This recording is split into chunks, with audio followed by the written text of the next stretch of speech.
কালনা থানার অন্তর্গত কালীনগর ফেরিঘাট সংলগ্ন এলাকা থেকে ব্যাগ ভর্তি কচ্ছপ উদ্ধারকে ঘিরে চাঞ্চল্য ছড়ালো মঙ্গলবার।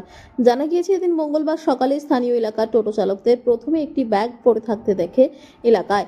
ব্যাগ খুলতেই দেখা যায় ব্যাগ ভর্তি রয়েছে কচ্ছপ। কিভাবে ব্যাগ ভর্তি কচ্ছপ এলাকায় পৌঁছলো, কেউ বা কারা সেটিকে পাচার করার চেষ্টা করছিল কিনা বা বিক্রির উদ্দেশ্যে সেগুলিকে নিয়ে যাওয়া হচ্ছিল কিনা, সমস্ত কিছুরই তদন্ত করছে পুলিশ। পরবর্তী সময়ে পুলিশে খবর দেওয়া হলে ধাত্রীগ্রাম ফাঁড়ির পুলিশ এসে কচ্ছপগুলিকে নিয়ে যায়। জানা গিয়েছে ব্যাগে 7টি কচ্ছপ ছিল। অন্যদিকে আরো জানা গিয়েছে বন দপ্তরের হাতে কচ্ছপগুলিকে তুলে দেওয়া হবে। ঘটনায় চাঞ্চল্য। আরে কেউ ধরেছে, এখানে আমরা কুড়িয়ে পেয়েছি। পড়ে গেছে ব্যাগ। বলো আকাশ, বলো কোথায় পেয়েছো কচ্ছপ গুলো? এই কচ্ছপ একটা ব্যাগ পড়েছিল এখানে, আমরা এসে দেখলাম, এসে তুলে দেখছি এর মধ্যে কচ্ছপ আছে। তাই প্রশাসনকে জানানোর ব্যবস্থা করলাম আমরা। এই জায়গাটা কোথায়? খুলে দেখলাম যে কচ্ছপ রয়েছে, আমরা প্রশাসনকে জানাবার এই ব্যাগের মধ্যে কটা কচ্ছপ আছে আপনারা দেখেছেন? 7খানা আছে, 7খানা। 7টা কচ্ছপ রয়েছে। দিয়ে ব্যাগটা কি পড়েছিল না কি টাঙানো ছিল?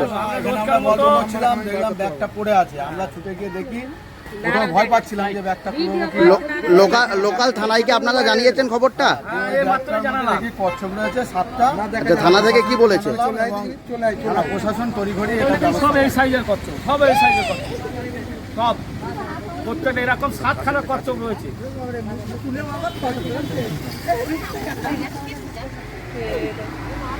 ঝুলাতেও আসছে অনেক। 7খানা কচ্ছপ। এবার টোটো চালাবার জন্য এসে এখানে বসে রাখি, হঠাৎ আমাদের একটা বন্ধু দেখতে বললো যে একটা ব্যাগ পড়ে রয়েছে। আমার বললো যে ব্যাগটা কি রয়েছে, ওটা পড়ে রয়েছে। আমি কি জানি, আমরা নিয়ে এসে রাখলাম। পরে ব্যাগ তো হট করে তো খোলা যায় না। কিছুক্ষণ পর আমরা ব্যাগটা খুলে দেখলাম যে 7খানা একটা বাচ্চা কচ্ছপ 7খানা রয়েছে, যে 500 মতন ওজন হবে। সে আমরা দেখলাম যে কচ্ছপগুলো আমরা কি আমাদের প্রশাসনকে জানাবার কর্তব্য, আমরা প্রশাসনকে জানালাম, মিডিয়াকেও জানালাম। এইটুখানি। প্রশাসন কি করলো? প্রশাসন এসে কচ্ছপগুলো দেখলো, কটা আছে দেখলো, দিয়ে সঙ্গে করে নিয়ে চলে গেল। কটার সময় দেখতে পান? আমরা 7:30টা। কটা ছিল কচ্ছপ? 7খানা কচ্ছপ, 7খানা একটা ব্যাগের মধ্যে ছিল কচ্ছপ। কি নাম আপনার? জাকের আলী শেখ। আর এটা কোথায় পাওয়া যায়? এটা আনসুরা মেডিকেল, বিআইনগর আনসুরা মেডিকেল সামনে যে ঘাট আছে বাদেরপাড়া, সেই ঘাটের পাড়া থেকে